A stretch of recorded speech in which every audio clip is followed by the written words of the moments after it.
everybody, and welcome to Endurance Test, the original DBZ TCG and now Panini TCG podcast. I like how you throw original in there. OG. This is episode Who Gives a Crap. Our numbering is completely out the window after all of our technical difficulties, and I can't remember anymore. It's like 17 or 18, I think. Yeah, but that's not what everybody else sees. Oh, actual recording? It'd probably be like 21 or 22. Oh, yeah. We are cursed. We are cursed. But we're learning from our mistakes. Yeah. Like a wise monkey always says, every mistake is a lesson. And if all pork chops were perfect, we wouldn't have hot dogs? That's not what hot dogs are made of, and you know that. Yeah, they're made of anuses. But anyway, I'm one of your hosts, Logan. He sure is, and I'm John. And our new resident podcast host... Resident to Pennsylvania. Yep. Didier Greenleaf. Yep. Here again for the third time. And most certainly not the last time now. Hopefully to stay and... Yeah, I really have a fun time with you guys, so, and I feel like we have a good laugh on the podcast, so I wanted to do that more. Yeah, we got a good thing going here. Okay, so speaking of getting things going, today is our final, we're finally getting around to doing our talkback episode on set 2, which has been out for, like, close to a month now, right? I believe 33 days. Yeah, okay. So, today we're gonna, talk everything set 2 related. What we think of it. Or as much as we can fit in a reasonable amount of time. Yes. What we think of it, how it compared to our initial impressions, what our play experiences has been like, what we're playing now, and all that kind of stuff. So I just want to kind of start with just a question to both of you. Okay, sure. Yeah, what do you think of the set 1 meta now? Set 2 has been out for like a month. Mm-hmm. So we now understand the set 2 meta. Mm-hmm. So now looking back at set 1, what do you guys think of where we came from? I think it was pretty established that at the beginning it was either Namekian Piccolo or Ginyu X, and then after the errata Namekian Knowledge Mastery was just Ginyu X all the time, right? Well, or Black Krillin gained value because it didn't have to contend with quite so many Piccolos. Yeah, the thing I always said about Black Krillin is, I hesitate calling it the best deck, but it had the highest number of good matchups and the lowest number of bad matchups. Right, yeah.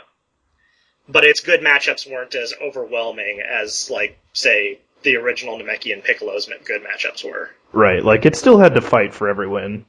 Right. So Anger Hate in this set got better. It got very better. And I'm going to return to my thing where I said, we should probably wait on errata until at least the set's out. I feel that was a pretty accurate statement. Are you talking about Namekian Knowledge Mastery? I just feel all errata should have been held, outside of Clarity errata, it all should have been held until at least the second set came out. Yeah, you just wanted to wait until organized play, if that's ever going to happen. Right, which we still don't have much in the way of definitive information there, I guess. But hey, we do have a website now. We do, yeah. That just launched recently. Yep. Yeah, I don't even think the website had the CRD on it. I was looking all over that. It does not. It does not. It also does not have the visual spoiler for set 2. But if you need to see cards from set 1, they got the hookup. Yep. If you need to download that sweet playmat, they got that. It would be kind of cool if they put some additional, playmat variants on there. But you gotta win those, man. No, stuff that's just for the website. Oh. Design your own playmat. Oh, yeah, they should totally have, a submission portal where we can send our own stuff. I make playmats all the time to get printed by a company that I am not getting paid to support. Yeah, that's actually a huge thing that League of Legends does. Tons of fans send in fan art for all the different champions and such, and they do spotlights on YouTube and the site itself, just, highlighting the really good art that the fans do. Yep. Yep. And cosplay and doesn't stuff, too. Dota also do something like with champion skins? Nobody plays Dota, Logan. Yeah, I don't play Dota, sadly. I can admit that to the world. I've never actually played. My first MOBA was League of Legends. I don't play either of them, but I do know that I prefer Dota's model on certain things. Because I tried League of Legends because I have so many friends that play it, and I absolutely fucking hated it. Have you played Heroes of the Storm? Does that mean you're bad at it, Logan? Well, no, I was perfectly fine at it. I was going 50-50 on my records, which is reasonable for somebody who's never touched a MOBA before. And, I was pretty infuriated by how much stuff was locked out because I was a new player. You just didn't want to take the time to get the... It takes hundreds of hours. It does. To get all the champions, it does. It's a little frustrating. But no, when you're unlocking your rune game, pages. Unlocking the rune pages and stuff takes hundreds of hours. Yeah, Runes and Masteries takes a while. Well, That's just the part that only pisses being off. I don't locked care out about to the a single champion rune thing. page sucks. Yeah. Oh, that reminds me. Infinite Crisis was supposed to reveal their new champion today. I'm gonna look at that. Anyway, let's talk about a game that we play with our hands. Well, I guess you play that game with your hands. That's gross. John, that's for off air. Okay. What were we saying for League of Legends? I think this set kind of just trivialized the set 1 meta. That's definitely something that it did for me. Everyone, just went crazy over Ginyu. Just absolutely, bonkers, bonanza over Ginyu. Right. And, now, no one talks about it. I think it's still good. He's still a very good deck. The problem with Ginyu right now is he gets held down and just beaten up by Nappa, so bad. I think it just, it was kind of like in set 1, there were, 4 decks. Or 5 decks that were really strongly competitive. Right. And then in set 2, there's probably I'm gonna have to say at least 15 or 20 decks. Yeah, the meta has opened up a lot. So should we talk about what we've been playing since set 2? Sure. I mean, I personally haven't gotten to play all that much. There's very little local to me. I have to drive quite a bit. So I've pretty much only played set 2 on Octagon at this point. So you'll be mostly passive for this part. I will never be passive. Okay. I will shout my uninformed opinions just like any good Fox News anchor. America's #1 trusted news network. Fair and balanced. So decks I have in my rotation currently, still supporting Black Krillin. It's still perfectly fine in the new meta. There's about 2 or 3 new cards that Krillin was really interested in. Black Foreshadowing and Black Enraged Assault being the main 2. Those cards are both very good. Black Krillin's definitely one of the best decks right now. Yeah, it is still definitely top tier. And then the other one that I took to my first tournament last night, actually, and did surprisingly well with, I didn't even know if this would even work, was Nail Namekian Ball Value, playing Namekian Lift and Namekian Patient Block to bounce Dragon Balls so that you can replay them for value. That deck is also pretty good. Which, obviously, anybody who's listened to previous episodes will know that I find that surprising, but I'm glad, I guess, because I support my slug brethren. Yeah, Namekian Hurried Quest is I'd say, standout card for that deck. It's very good. Yeah, you see, when that card first came out, Ryan and I fought over that card, because I told him, using the power of an immediate effect of a Dragon Ball in place is crazy. It's real good. And you get to pick and choose, so, you can bounce any Dragon Ball you wish, and, situationally, that could actually really help you out. Yeah, it breaks open the mirror hard, too, because, you can, let's say, bounce their Dragon Ball 1, reuse the effects of one of yours, and then since they don't have Dragon Ball 1 anymore, if you use a critical during combat, then you can capture one of their other Dragon Balls. It's really good. Well, yeah, I mean, that's similar to the utility that you got out of Palm Shots in set 1, too. Yeah, and Flinch also did the same thing. If you think about it this way, you can like use the immediate effect. If you have 7 in play, you can use its immediate effect to maybe set up for the next combat. Right. And then put it into your hand with Hurried Quest to have in your hand after you draw those 3 to then use it again. Right. And there's also even crazier wombo combos you can do if you're playing an aggressive build of it like I was. Like, think about this. Here's a fun combat. Alright, so you have a Dragon Ball in play. Any Dragon Ball, doesn't matter.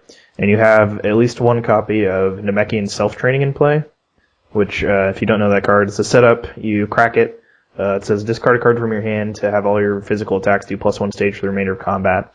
If the card you discarded was a Dragon Ball, they do +3 stages instead. So you enter combat with 4 cards. Start out, play Namekian Lift, which says bounce a Dragon Ball to your hand. Your physical attacks do +1 stage for the remainder of combat. So you hit him with that. That's 6 stages right off the bat. Then your next action, you crack Self-Training, getting rid of the Dragon Ball you just bounce to your hand. Now everything you do has a floating +4.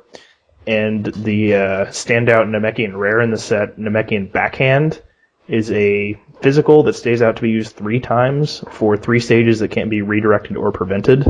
So with your floating modifiers, each one does 7 times 3, so that's 21 stages of damage that can't be redirected or prevented or stopped by a single block.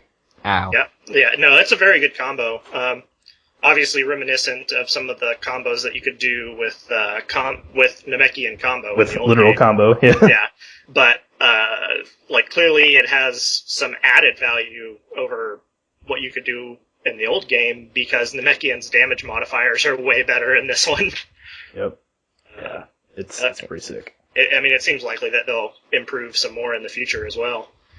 Yeah. Namekian players kind of seemed unsure about set 2 to me. I know Ryan was unsure. He was kind of like 50-50. He was like, they didn't really give Namekian anything. I wasn't thrilled with it.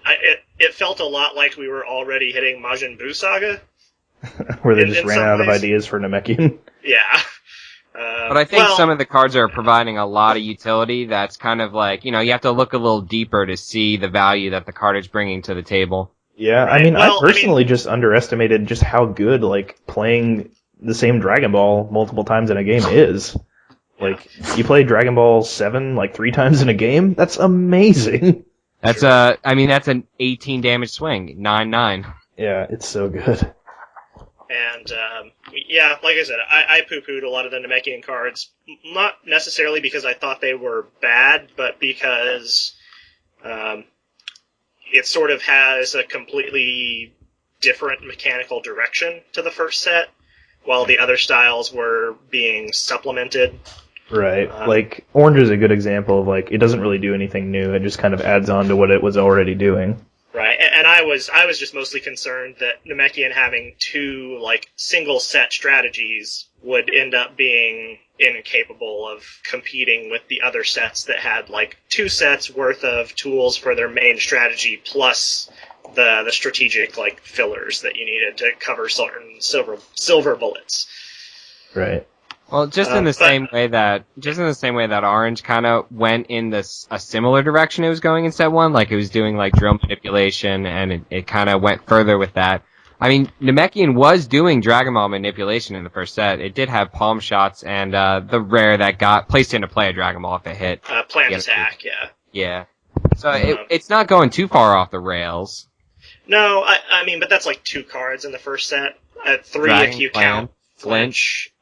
Clan is a singleton, though. I think the main thing is you're seeing those effects at common and uncommon in set 2, where they were mostly relegated to rares in set 1. Right. Well, and Palm Shot also functions somewhat different. Palm Shot and Plan Attack also don't sort of play into exactly the same game plan as the new stuff, in that they're getting balls, but they're not using their effects. Right.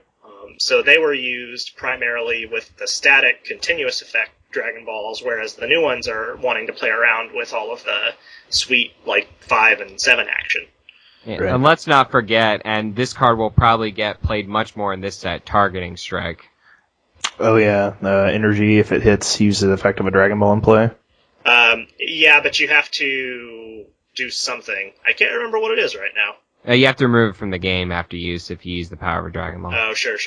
But it's just a standard damage attack though, right? Yeah, it's up for 4. 2 for 4. I mean, it just use the power of a Dragon Ball in play. It's crazy good. Like, it was good. When my Piccolo Namekian deck was primarily energy, I had 2 of them in there. I think it's gonna be seen in a lot of decks, just using the power of the Dragon Ball. Yeah, we're finding out that, just triggering Dragon Balls multiple times a game is real good. Sure. Yeah, I mean, that makes sense.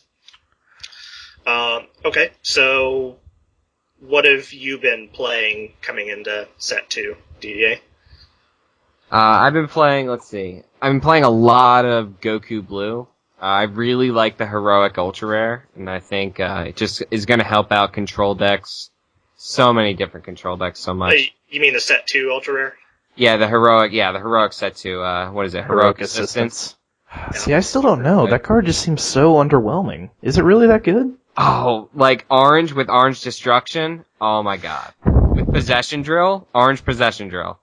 You use Heroic Assistance, put orange destruction on the top, possession drill into it. Yeah, okay. Okay, I can see that. Good stuff you can do with Heroic Assistance.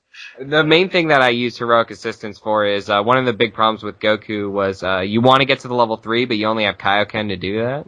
Which is painful. Yeah, so, there's only 3 of them, so, Heroic Assistance kind of counts as extra Kaiokens for me to ensure that I'm getting to my level 3. Right, that makes sense. Yeah, and I'm also playing a lot of Piccolo Namekian. I actually switched over my deck completely to physical beats because the new Chin Grab is just crazy good. It gives 2 anger. Yeah, if it hits. Yeah, I mean, that's my nail is I had like 2 or 3 energy attacks, but I just shifted it to all physical actually before I ran it in the tournament yesterday, because the other thing too is, at least going into set 2, it was a pretty energy-heavy meta with Krillin, Ginyu, and Piccolo running around. So, at least in this early part of the format, you can just get free wins by just playing physical attacks against people. Exactly. People are really, like, they're stacking the energy blocks for the effects right now, and everyone's talking about, energy blocks like evasion that have really powerful effects. Right. But, they have to play energy attacks for them to be useful, so if you're just facing a physical beatdown deck, they could just pound you to 0. Yeah. I also switched over to primarily physical focused in Namekian for the set 1 style with Gohan, just to get the higher damage values. I'm curious, are you playing any copies of Focused Assault in yours? I'm not. What does Focus Assault do? It destroys an attach card. Yeah. Oh, actually no. I only really play that card in decks that can self-activate it. Okay, sure. So like, red and black, I guess. Saiyan has a bunch of good attach cards. Oh yeah, they do. Yeah, physical. Or if I was like a red anger deck, I would definitely pack Focus Assaults, like just because Wallbreaker shuts you down. You need them. Right. Yeah, I was just curious if you had included it as a way to play around that for the Namekian Piccolo, or if you were just going with the primary survival victory.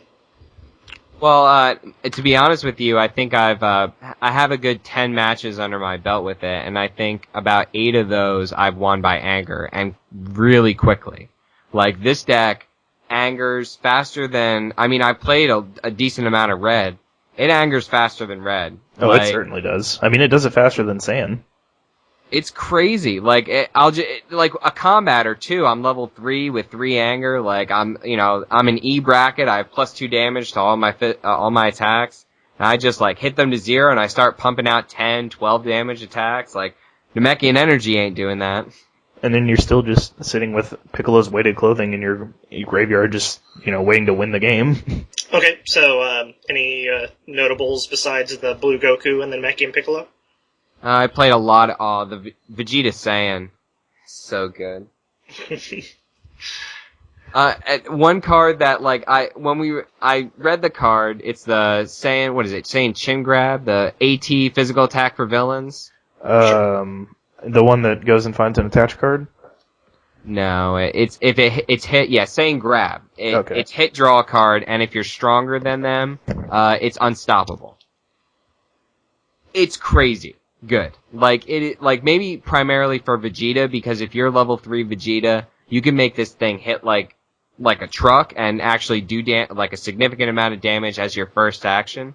But the point is with this, like, you do a physical attack as your first action, it's unstoppable. You can knock them to 0 and just completely shut them out in that combat. Like if you're facing a Piccolo or a Krillin energy deck. Right. And that was just like, that's like an unsung hero of that deck that, it's now my favorite Saiyan card, Saiyan Grab. Saiyan Rescue is pretty good. Yeah, I like Saiyan Rescue as well. It definitely nets you a lot of anger, and it gives you a lot of control in the games. Like, you can pick and choose cards that you want to put back in your deck, and it gives you extra anger at combat, which is really valuable. Yep. But hands down, Saiyan just got like 10 times better with Saiyan Spin Kick. The one that kills an ally? Yeah. It's just all around, like, bread and butter, solid, the best Saiyan attack in the game right now. Yeah, I mean, that's part of the reason that, like I said earlier, like, Ginyu just gets stomped out by Nappa. Like, he doesn't stand a chance. Yeah, a lot of decks, a lot of different styles now have a lot of different answers to allies, and that's a big one for Saiyan Spin Kick. The only bad thing for Saiyan is that it does not have a good time when it gets hit by Wallbreaker. Yeah, I mean, Vegeta, all you have I'm gonna say all you have is Gallic Gun. But it's pretty much guaranteed as long as it hits. Which can be difficult. I mean, energy blocks are better than physical blocks right now. Yeah, a lot of decks are packing more. But we're gonna see. I mean, like, we're already saying that. I think the physical they beats saw are getting how dominating, better, so. energy was in set 1. They just gave so much physical support. Physical is gonna come back like a storm. Right. Well, I mean, and I do think that the physical blocks are on average a lower quality than the energy blocks are. Yeah, definitely. Which makes it a little tougher to, like, counteract that with deck construction somewhat. So, like, we'll definitely see physical getting better. But I don't know. Like maybe... with Orange Catch, like, it's a physical block. It has a decent effect, but you have to drop a card from your hand, so it's really, like, not advantageous for you to actually use that card in combat. Sure. Like, it makes you want to play it, but it's only 50-50 when you think about it overall.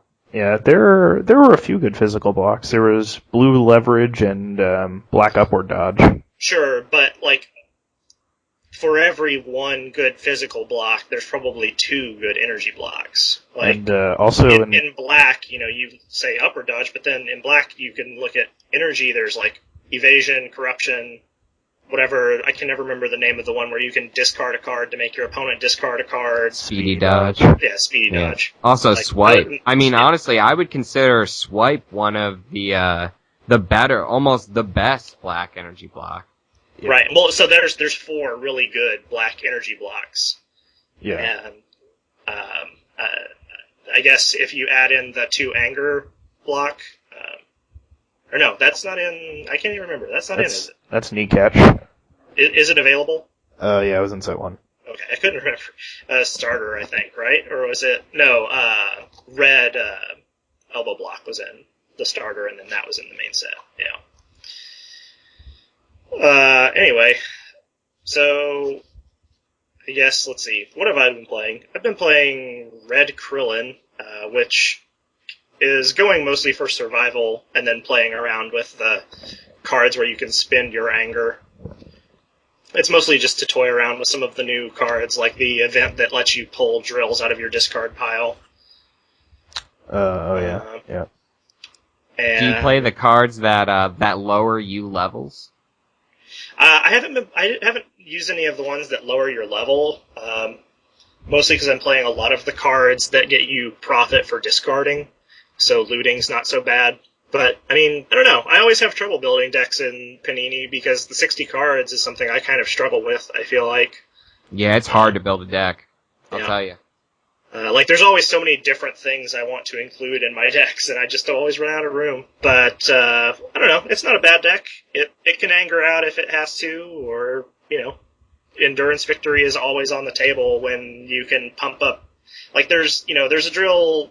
Oh God, what is its name? Forward stance? No, that's the one where you stop an attack. Despair drill. Where your attacks do plus X life cards of damage, where X is your anger. Yeah, that's that. You don't hear anyone talking about that card, and that's very significant. Right. Well, I mean, like any deck that can consistently stay on 3 or 4 anger and then play Destructo Discs is definitely in the game for survival.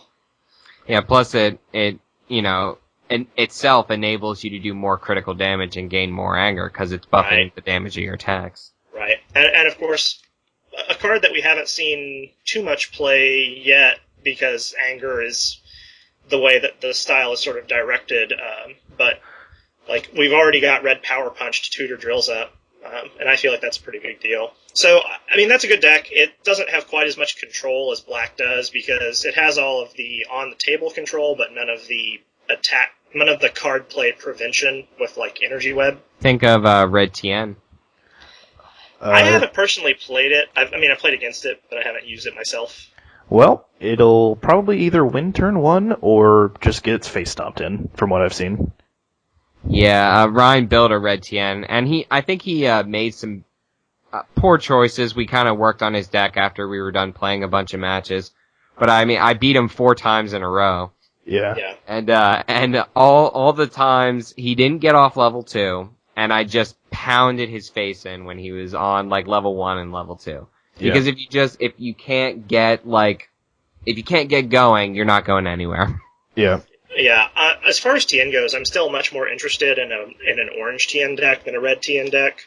I feel like his card advantage really helps you like stay in control of games, which is something orange likes to do. Just try to get to level 4 and play those value double power points. Right. Well, and you can use the Gluttony drill, I think is what it's called. The orange one that lets you eat drills to level up. Devouring drill. That's right.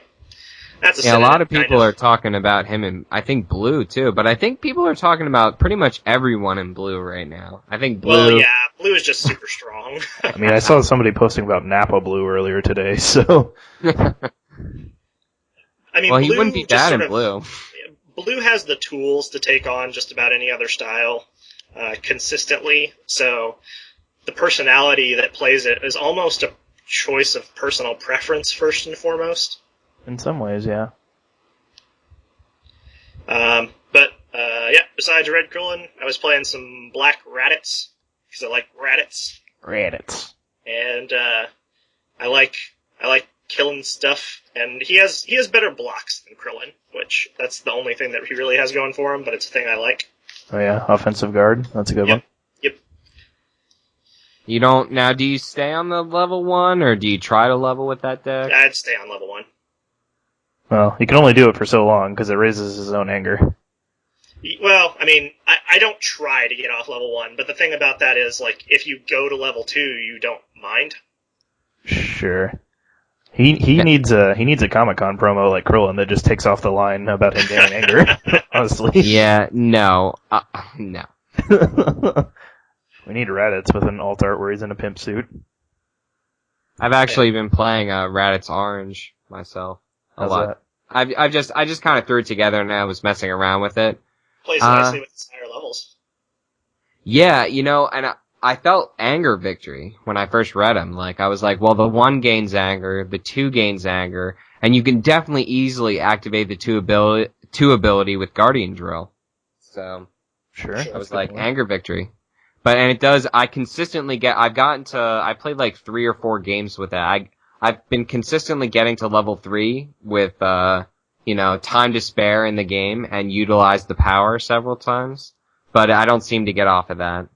That does sort of bring me to a related point about I like the personalities in set 2 better than the personalities in set 1 because they're a little less directed in how they want you to build them. Like, they have more directions that they can go, I feel like. Which sometimes means they just have less raw power, but I don't know. I feel like they struck a good balance on the set 2 personalities. Yeah, sure. Yeah, definitely, I feel. All personalities in set 2 are probably usable in at least 3 styles. Right, whereas in set 1, several of the personalities are like, here's the one style that you're best in.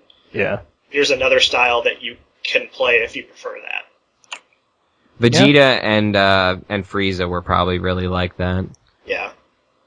Like, Vegeta could be Saiyan, maybe red, and then Frieza... Not really red.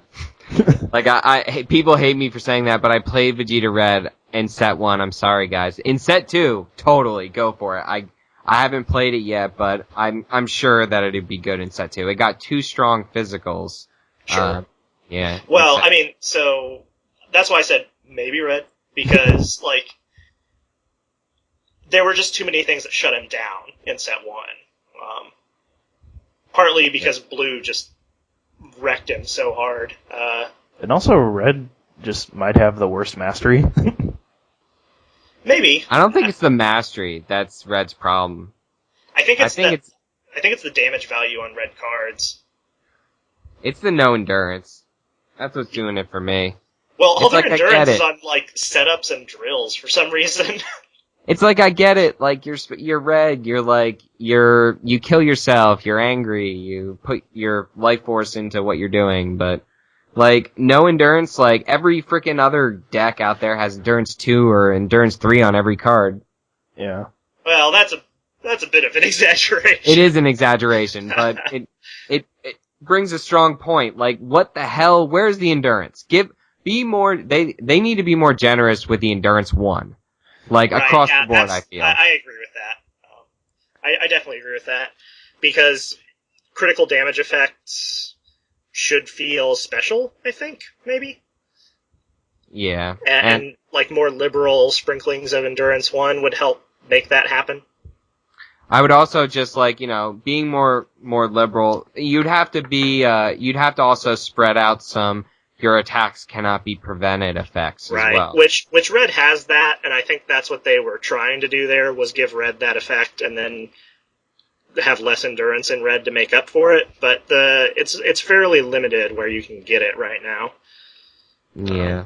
And it's certainly not better than, say, Gallic Gun or Destructo Disc as far as making stuff not preventable.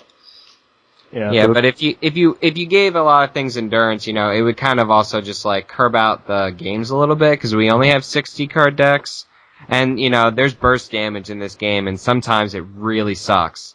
Like, you get bursted down, take 30, 40 cards in damage in one combat, and just it's over. Okay, so we've talked a little bit about what we've been playing. Let's talk about now. This was sort of an issue in set 1 that people couldn't seem to get to any real consensus on, which was the length of matches. And I'm wondering if you guys have seen any increased consistency in the average length of a game. It's hard to tell right now because,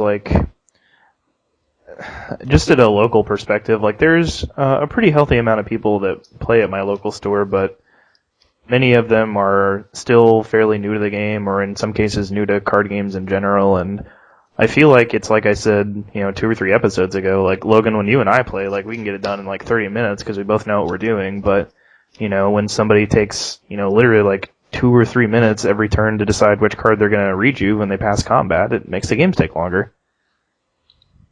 Are we talking about set 1 compared to set 2, or old game? So set 1 had a lot of variance in how long games were taking, because some people on the Facebook page were saying, I struggle to get a single game done in an hour, and then other people like us were saying, yeah, we regularly play 2 out of 3 matches in an hour.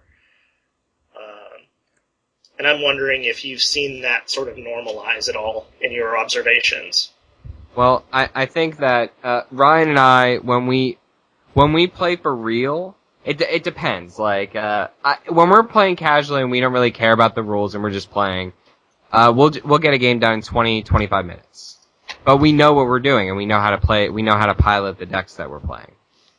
Sure. But if you're gonna rule lawyer and take 2-3 minutes to do an action, then yeah, you're gonna take 45 minutes to play a match. Yeah. Also, in set 2, we'll probably start seeing a lot more control, and control makes matches last much longer. Yeah. Yeah, a lot of viable decks now that just want to make the game go longer, like the Namekian decks that just want to play their Dragon Balls over and over again for small incremental value, or orange or black control decks that, And combat. Yep. Lots of rejuvenation. Yep. Well, thankfully, end combat is still... There aren't any new cards in set part 2 of the that end game, combat, yeah. are there? Well, Krillin Black has like access to what? He can do 8 Solar cards? Flare, If you count setup. If you count Solar Flare, Black Power Up, and Blinding Energy move. Yeah, it's 8 cards. There weren't any in set 2 that end combat, were there? Like in any style at all? I don't think so. Yeah, I don't think there are. Yeah, and blue has the... Blue Farewell. Yeah, but that requires you to have an ally in play, so it's a lot less guaranteed. Then there's Namekian Wish. I think that's all of them, isn't it? Yep. And Namekian Wish is a limit 1 per deck. Yeah, it's set up, yep. Yeah, if you want to kind of count, Orange Palm Blast, it makes it so your opponent can't perform an energy attack. So if they have only energy attacks, they have to pass. Right. It is one of those cards that makes me wish once again for the final physical attack. Yeah. Right. I miss like the epic final physical that lets you win the game sometimes. It was just a good release, like when you're just so frustrated at how bad your hand is, you're just like, fine, take this Dragon Ball. Yeah. I don't think it would have been overkill in this deck. I mean, like, if you're a physical deck, you have to drop a card from your hand, so... Like, Sure. It's not like you can't have another physical in your hand to do 10 damage rather than 3. Sure. Okay, so that's what we've been playing. Should we talk about any sort of specific issues now? So, in set 2, there is one card that people have complained about a lot. Yep. I think there are other significant cards that have radically altered the metagame, but this is one in particular that has been on a lot of people's minds. Yep. Are you talking about Withering Fire? Oh, absolutely, talking about Withering Fire. So, how many copies do you play in your villain decks, and have you stopped playing heroes because of Withering Fire? I've never played a villain deck. Not in Fantasy yet. Okay. So, Wallbreaker. That's a thing. We mentioned earlier that DDA has no respect for it. Yep. No respect. I pity the fool. Right. I respect that card. I do think it is something to consider when building a deck. Alright, here you go. Both you guys get on your soapboxes. I don't Silence. like that it completely eliminates anger gain. I would much prefer that it instead reduced each instance of anger gain by 1, so that cards that gain multiple anger still gained anger. So it's like a mind control device? Yes. And the reason I say this is because it is a crappy attack that does no damage, but that's not why you're playing it. You are playing it for that anger effect.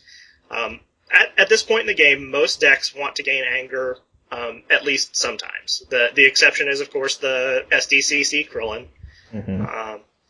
Even like Godku decks frequently want to gain anger because they want to spend it in some ways. But the fact that the card is not an if successful, it doesn't check for hitting. Yeah. There's very few ways to get rid of it because once it's in play, it's still considered to be a physical combat card. Right, so it's not like Awful Abrasions where you could, where it has a built-in method to get rid of it. But it can't be killed incidentally by, like, Black Pivot Kick or something. Sure. Like Awful Abrasions could. Right, because it was still a non-combat. Right. I think design-wise, my biggest problem with it is it does just remove a mechanic from the game. All of the cards right now, I believe, I may be mistaken, but I think all of the cards right now that allow you to skip levels are not actually skipping levels. They are gaining you a batch of 6 anger. Except there's the red block that says go up and then go back down at the end of combat. And then... Blue Neck Beam lets you put your opponent up.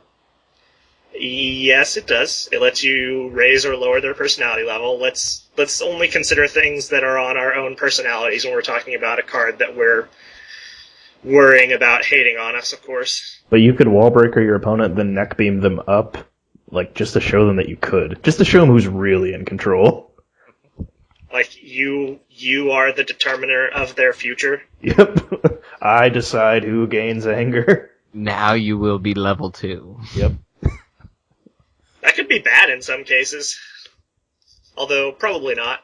I remember last night I was talking to somebody at Locals who was talking about if it was like even worth trying to abuse Wallbreakering your opponent and then using It's Over 9,000.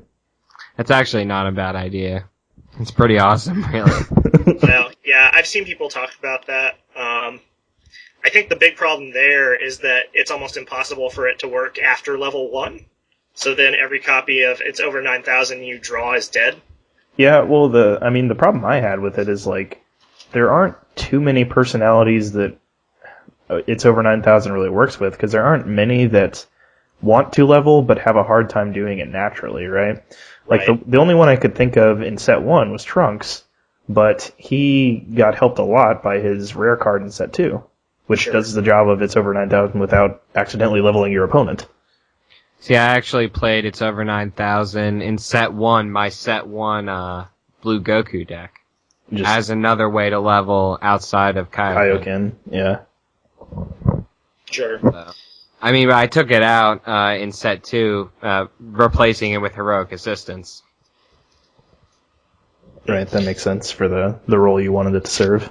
But I mean, Sure. with Wallbreaker, this effect was definitely needed in the game. I don't think, or a similar effect, regardless of the Right. effect. I agree that there needed to be a strong, universally accessible anger-hate card. I feel like Other than Wallbreaker freaking is... Devastating Blow. Well, that's not a strong anger-hate card. It's a strong card that has hate on anger. Right. And frequently dilutes your deck plan by playing it. Yeah, I mean, but it's just such a good card right now. But Wallbreaker, like, yeah, again, I'll just sort of summarize and say I don't like that it takes a mechanic out of the game. That is the main reason I don't like it. I do not think it is a radically important thing meta-wise, because I think there are several good answers for it. I think basically every style can answer it pretty well. It will definitely win some games, but a card that is that much of a silver bullet will regularly do that. I don't like the way that they put that card together. I think that people are overestimating its ability. Not so much, it does, completely shut down anger. And it hurts you twofold because, it shuts down anger, and then you can't level, so you can't, gain stages, you can't get more powerful, you can't get a better power. So, it's lessening your damage by taking away your anger, and you need to do damage to get rid of it. Right, Yeah. well, and, I love the red cards that let you spend anger to do stuff, and that's a major mechanic in red. And, even if they wanted to completely remove that mechanic from the game, just make it you can't level up. Let you gain as much anger as you want, but you can't level up. That'd be interesting. And I mean, I think the other thing that that really is a knock against it is just some decks by their very nature can, I mean, if all the stars align, they can get rid of it, but they can't reasonably do it consistently. Like, Blue Frieza, for example, is a deck that a lot of people were hyped about going into set 2 because Right, of that. yeah, I personally, that was the first thing I put together coming into set 2. Because there was that drill, and there's other stuff about copied attacks or whatever, right? But if you just Right. get Wallbreaker, what are you ever going to do? You can't do critical in blue. I would kind of disagree with you. I mean, I played a lot of blue. I was never afraid about Wallbreaker. I haven't built set 2 Blue Frieza yet, but I don't know, the way that I would build it, just physical beat. Even level 1, you're really strong as Frieza. I don't know what bracket he's in, but he's at least C. He's in C on his top 4 stages. So I did build that deck, and I played games with it, and what would consistently happen is I would spend 1 combat with Wallbreaker on me, and that would end up costing me the game.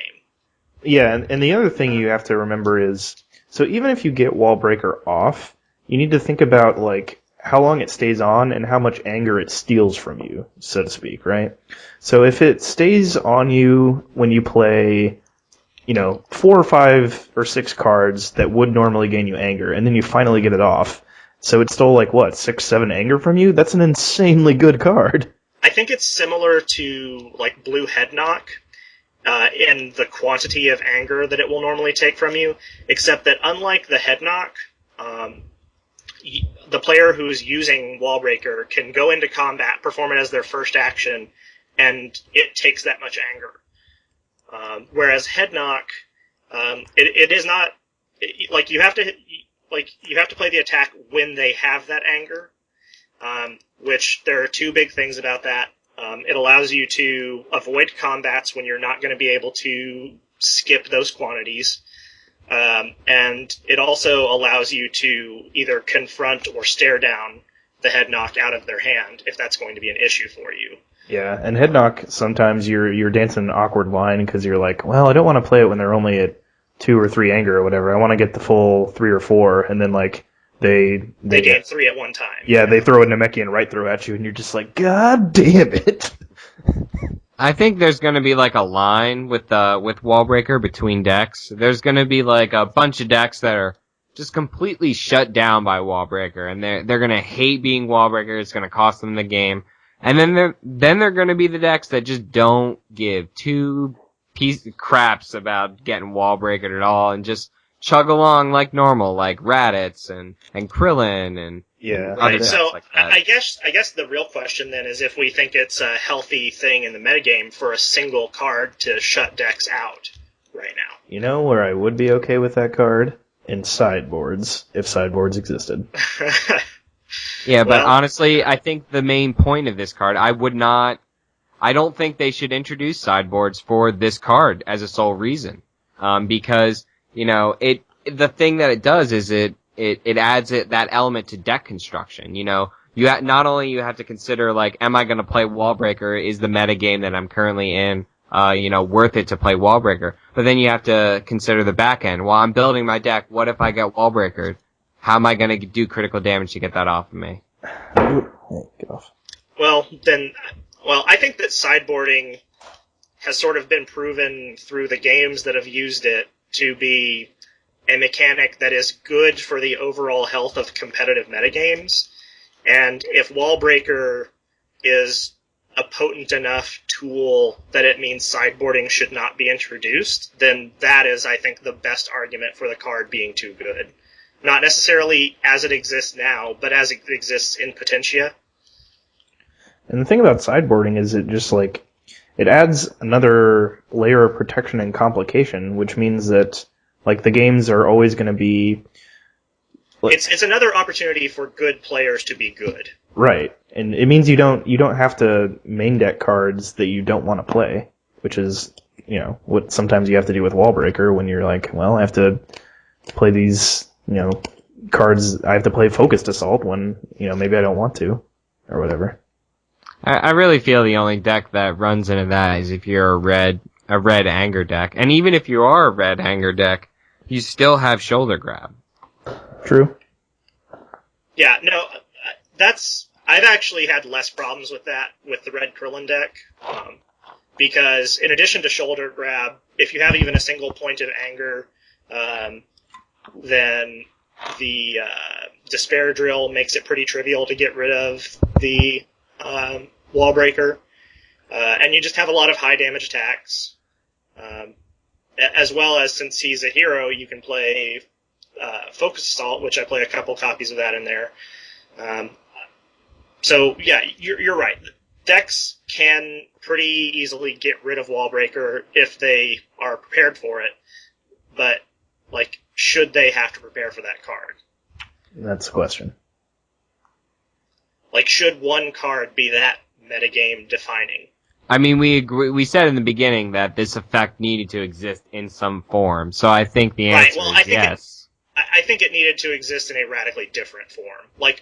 My proposal for it to be reduce each instance of anger gain by 1 is a very different card.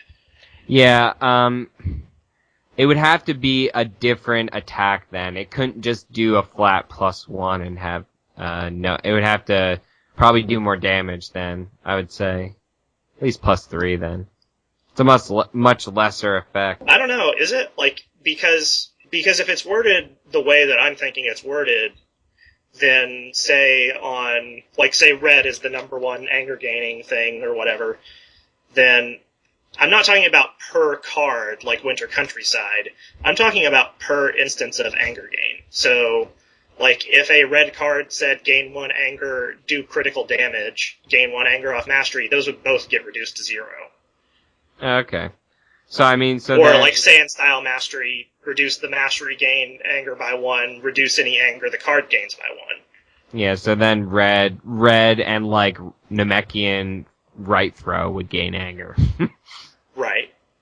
Like the cards that gain more than 1 anger in a single package would still gain anger. Yeah, that probably would have been better. I mean, you said it yourself. It's almost the same effect. Like some red cards would gain an anger. Right. Well, but like in that red example, that means that you have another out by finding one of those cards that can gain you more than 1 anger and getting anger to use with your despair drill. I don't know. I just feel like just completely denying all form of anger gain, deleting a whole class of cards like it's over 9,000. I don't think that that's a necessarily healthy approach to design, because that's already putting us back into the... It's getting close to hot territory. Yeah, it's getting into the territory of, wow, this is really specific, and man, is it effective in that specific situation. Like, you don't want silver bullets for silver bullets, which we've already got to some extent in this set, because that's clearly why Focused Assault exists. Yeah, at least with all the non-combats that were in the old game, like Severe Bruises and Heart Disease, Goku's Heart Disease. Or even Yeah, they're all non-combats. And we had a million answers. I mean, not a million, but there were a lot of very good than answers. One answer. I mean, Focus Assault, I'm going to consider critical damage. Like, you have to consider the cards that are going to consistently do critical damage as also answers to Wallbreaker. Right. Well, I don't know. I'm just making the point that even inside the one set, they said, maybe this card needs an answer specifically for it. Because people aren't playing Focused Assault in order to combine it with that red card that lets you prevent damage and gets discarded when you change levels. You're not playing it for the Wombo combo with Saiyan Rescue? I don't think people are, Or what's that one Saiyan card that I don't hate and you do? The cantrip that you attach? Strength Test. Yeah, Strength Test. Which I still don't hate, because playing one copy of it is just like saying your deck is one card smaller for cards that you're looking for, but one card but still the same size for survival. So, anyway, I don't like Strength Test. I don't play it. I took it out. Yeah. I played it for a while and then I took it out. It's bad. Sorry. Still don't Sorry, hate it. Nerds Test. Still don't hate it. Okay. So, did we reach a conclusion on Wallbreaker? I'm not really sure. I think I think everyone agrees that it needed to exist in some form. Right. You're probably right to say, I would probably prefer the effect that you propose over the one that I have now. It is just because it's even better than because was one card, This is, you have 3 of them in your deck and it attaches. Right. Well, it's also much harder to interact with than Exactly. Because as of this point in the game, there is nothing that interacts with it for at least the action after it has been played. Because stopping the attack doesn't stop it from attaching. Or besides Focus Assault. Right. Well, no, I mean, I'm saying at least for the action following it, you have that effect in play. So you either have the Focused Assault there, or you have to interact with the effect. Like, you have to worry about that effect. Because there's nothing that's like cancel a physical combat. Physical sphere. Yeah. I mean, I like counterspells. I want more counterspells, even if they cost a ton. like pay 6 stages on your personality to cancel an energy combat card. Like, I want that. It won't happen because of blocks. Like they Probably did that not. with This Too Shall Pass or whatever. And Right. that was it breaks the game because of blocks. It Well, basically means you can have an unstoppable attack at any point. assuming that you can pay for the card, and that the card also doesn't have some restriction about, like, you can only play it when you're defending. Well, yeah. But then things get complicated. That's true. It's true. There's a lot of, like, finesse to the base rules of the game that get in the way of freedom of design. That's certainly true. I think we should take bets on how long we think the CRD update's going to be. Like, how many pages is the CRD going to be? I mean, What, after the Set 2 CRD comes out? Yeah. well, I mean, I think it's going to be distressingly short. That's what I was about to say. Is the tricky part is I bet if it's not going to be complete. This is a problem. Yeah. It's going to be short. We're all going to be sad. Yeah. Like, I'm so Like what it needs to if be we were betting on a spread, like we could have multiple different bets. I would bet. Let's see, what's the current one? 8 pages, I think. That's less than that, I think. I know it's not very long, but it's also very large font. I don't want to look it up. You can look it up. Here, I've got it quick to at hand. Let's see, CRD last updated December 16th. It took me to a download link, not the actual CRD. Bam. 4 pages. 4. Okay, yeah. Yeah. 4 pages. Including the gold reprint cards. Which, so like 3 pages, really? Yeah. Right, well, and like I said, it's a very large font, and several of them also have big blocks of white text. So really, the substantive part of this CRD, the rules clarifications and the individual card clarifications takes up about 2 pages. I'm going to guess that the Set 2 CRD will add about 3 lines to the rules clarifications, and, I don't know, 1 page to specific cards. Well, the problem is, like, that's and here's the other thing, we'll not add any additional stuff from Set 1. I was going to say, that CRD is not even close to complete for answering all the questions about Set 1. Yeah, so, I mean, yeah, it's gonna have to be... I'm hoping, take this 3, double it, at least. You know, it's gotta be 6 pages or more. Well, if you're betting with what you wish for, then you're bound to lose money. Right, because, like, Set 1 and 2 combined, what it should be would be well over 20 pages, I think, to have everything. But, I mean, realistically... There should be, like, these Facebook threads reproduced where you see all the arguments and decisions being, like, fought out, all the reasoning. I got so upset with Panini about this whole debacle with their emails and making clarifications through email. I got so upset that I recorded a YouTube video. I didn't release it, but I recorded it, goddammit. About just venting my emotions to the camera. Like, you vent out your emotions, and then when you go to start editing, you go, maybe this isn't the most politic thing to do. Yeah, well, you know, I just got really upset, and it just showed in the I was shaking the camera, like I got physical with the camera. I mean, it is really stupid. Yeah, how they just... And it's not... Maybe it would be a little bit different if they had, like, a forum set up so that the answers to the question could be more easily cataloged. Like pins and, like, admins could come in and stuff and such. But just put a rule saying rules questions will only be answered when posted in this forum. Right, but since it's by a private email basis, like, you just have a bunch of he said, she said running around. Right, like, those emails aren't really verifiable. Yeah, I mean, they say from DBZ, like, it is not hard for me to make, like, a thing from DBZ, sign it Richie Williams, you know? Yeah. Yeah. I don't know. It's not an ideal situation. I can certainly agree with that. Yeah. But, I don't know. They clearly have a limited budget, and they're trying to do what they can with that. At least they're answering. I guess they could even not answer, you know, like a lot of game companies, like they just make a game, they just put it out, and then they forget about it. Like, Yeah, that's They true. don't have I to don't think do that's that. typical these days. That's true. I don't think that sort of approach to metagame management has been taken for at least 4 or 5 years by any significant property. If you're going to be a competitive game, you're not going to just forget about the game. But there are games out there that, you know. Though I can also point to games that had significantly smaller budgets than DBZ, or at least I would assume smaller budgets based off of the size of the company.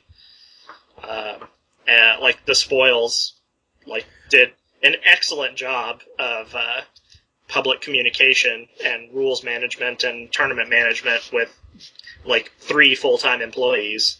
Well, I mean, that's the thing.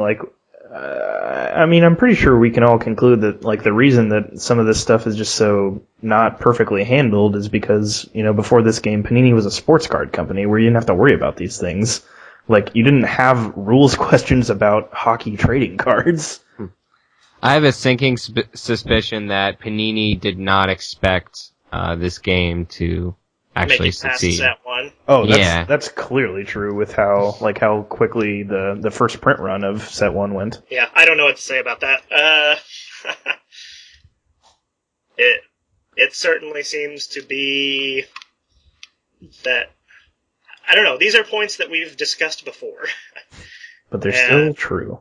Yeah, they certainly don't become any less apparent with time. Well, I haven't discussed them on here, so I felt like I needed to get my feelings out. How does that sound? Yeah, after you deleted that video. I wasn't gonna. I'm not gonna release the video because the internet does not need to see the internet doesn't need to see my tears. So it's okay. So let's try to go to a more positive note. This is getting to be a little Debbie Downer. Okay. Why don't we try being a positive Pete? Peat is a substance that grows in swamps. It is very useful to human industry. What was your positive note? That was. Oh, okay. Well, Peat is a nearly magical substance that grows in swamps and is useful to human industry. Okay. Are we getting close? I feel like we're getting close to the end of the episode. Yeah, we definitely are, but did you have anything else? DDA? No, I mean, maybe we should just go around and talk about what deck maybe is going to make it in set 2, the best deck. Best deck? The best set 2 deck. I think it's already probably shaking out to be Black Krillin. It might still be Black Krillin. Maybe. I'm gonna go Rogue and say Piccolo Namekian. Yeah, maybe not Rogue. Namekian still has a lot of potential. I think he has a pretty good matchup against Krillin with all the new cards, actually. That's fair, yeah. I think Namekian Piccolo is just gonna anger. Then again, there is Wallbreaker, so... But it can do damage, that's the thing. Yeah. It's not as good at consistently dealing damage as some other styles, though. Yeah. If you get Wallbreaker early, it would hurt. Definitely. So, surprise, surprise, we think the top decks in the meta are going to be Krillin, Piccolo, or possibly Ginyu. I think Goku's going to be a dark horse as well. Both God and regular Goku. He's very versatile. Regular Goku is going to can be used in a lot of styles: black, blue, red, and of course orange. And orange is going to be really good in this set as well. Yeah. Yeah, I agree. Regular Goku is kind of underestimated. His power is not bad. And his level 3 is just the highlight, the level you want to be on.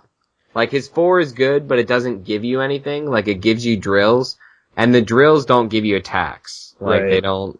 Yeah, when you really hammer it home is when you sit on level 3 and keep recurring, blue key buildup or blue blockade over and over again. Or you grab a black searching technique to push out the final damage you need. Right. I agree with these statements, but I also think that the effectiveness of Goku is significantly less on level 1 than it is for Piccolo or Krillin. Yeah, that's probably true. I mean, his attack needs to hit, which is the main problem. Whereas those two can both generate effects without even hitting on level 1. Well, both black and blue with Goku have a few abilities that activate when you discard them, especially blue. So you can actually use Goku's power and then use a swanky blue fear for 2 anger, or Krillin does this as well. Or you want to be super cool, you can use his power, discard blue lifting drill to go get another drill, and then you put 2 drills in play. There you go, bam, 2 drill swing. Nice. That was our pro play for the day. Hey, let's do that thing I like doing where we recommend a thing that doesn't have to be related to this game at all, but is something that we like and we think other people would also like. What if I don't like anything? Well, that's okay too, I guess. You can recommend nihilism, but you have to give a different recommendation on every episode, so that's probably going to run out pretty fast. Oh no, it can get pretty niche up in here.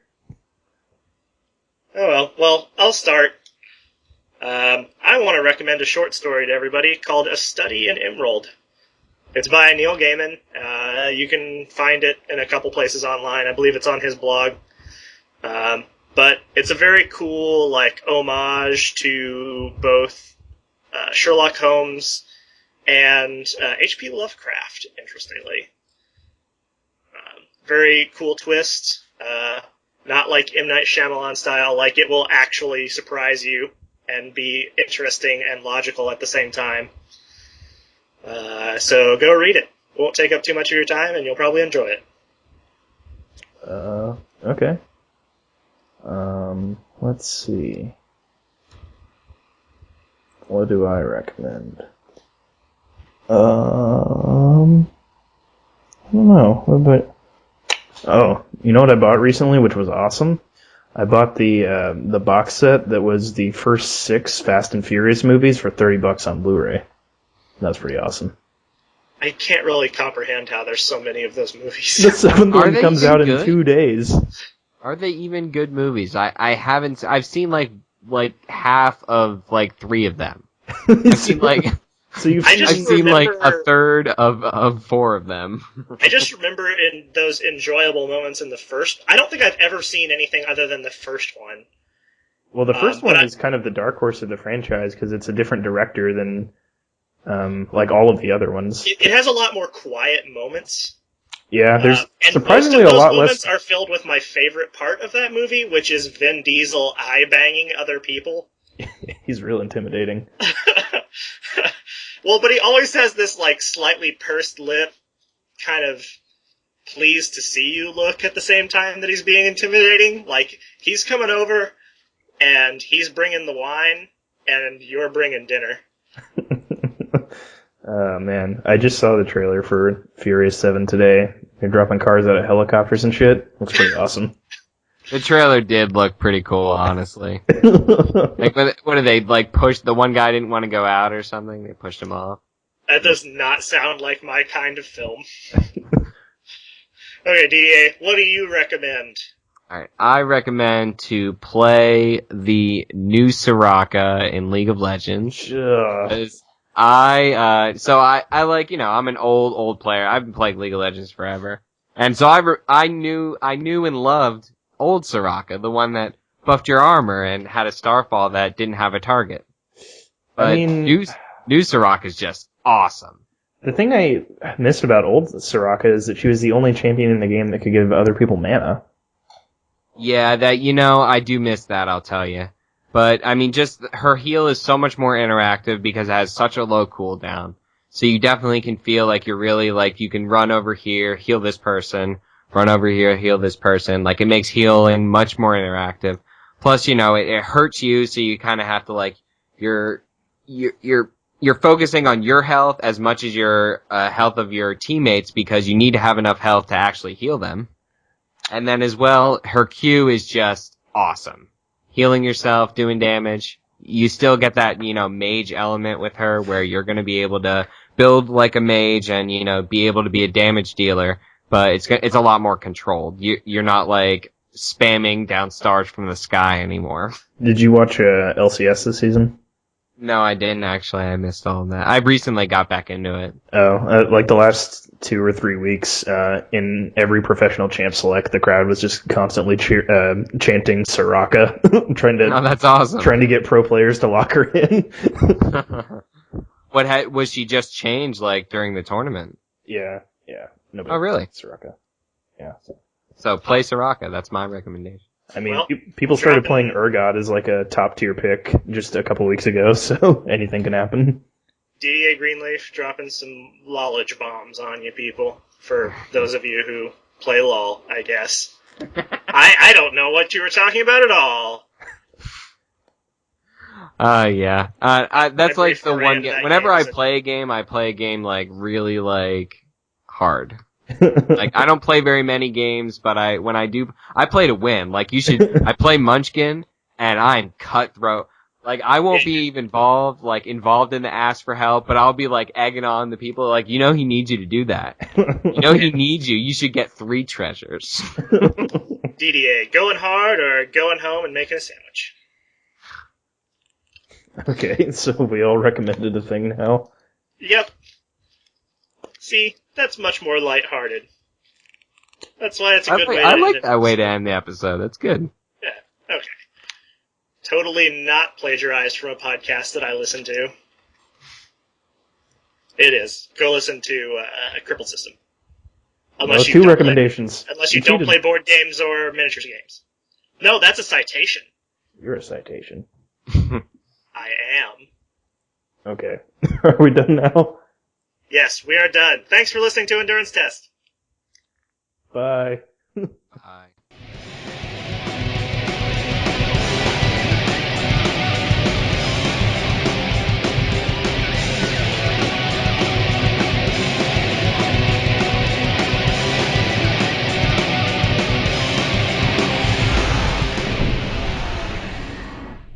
I thought our pro play was discovering that Blue Lunge works with heroic anticipation. Does it? Assistance. I thought that card's Yeah. combat or event energy combat or physical combat. Does it? I thought it put. Oh, it is. Okay. Yeah, you guys are dumb. I am done. Big dumb dummies. You should cut that out. Statement redacted. Redacted.